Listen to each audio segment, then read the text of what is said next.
Good morning. So we're having a look at the euro at the moment. We're looking at it on the weekly basis. You can see from the chart we are above the weekly and the monthly pivot.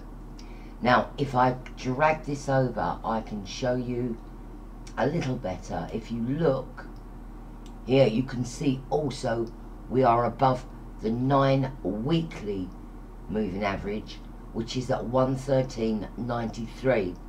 If you look underneath there at the monthly pivot, that is at 113.44.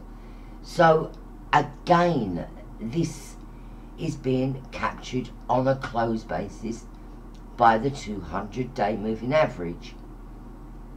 Now, it's had ample opportunity to close below it, and as such, it has not once closed below this.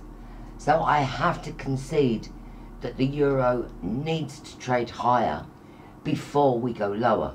Yes, we do have this major topping pattern, but on the daily chart we have that inverted head and shoulder pattern, which I think at the moment the focus is on. We're trading currently around the 114.38 area.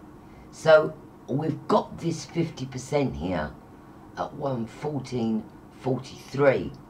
So we're near enough on it. We can go to this moving average here, which is located at 114.96. Now that ties in with our 115 area of resistance. So there's nothing I can say more on the euro chart except that the close on every occasion that we've been lower has been above the 200-week moving average. That tells me something. So let's pop along and see what the daily chart says. Now here you can see quite clearly this inverted head and shoulder pattern. So let's see if I can put a tool, a drawing on here that will show you the break point. So if I do a trend line, and it's just going to be nicking that neckline, so I'm going to take it from here down.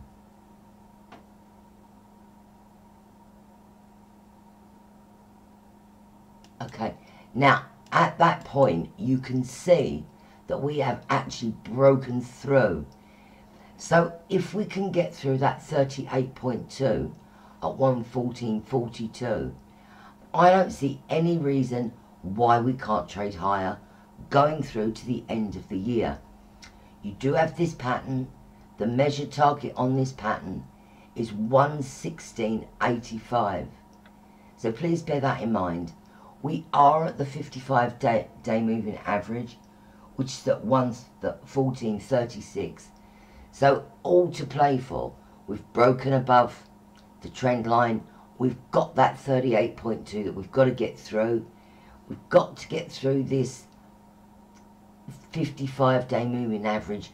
That's going to be quite important.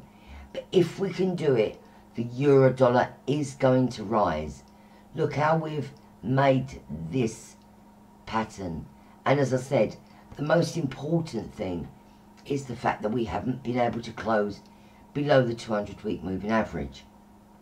So I would suggest today we are buying down to the daily and the weekly pivot because they're quite close together. We've got the weekly at 113.76 and the daily at 113.92. So any area in this band here is where we'd like to be buying euros. Obviously we can put our stop just below that 113.50. So we'd go in at 113 and a 45.40 would be the stop.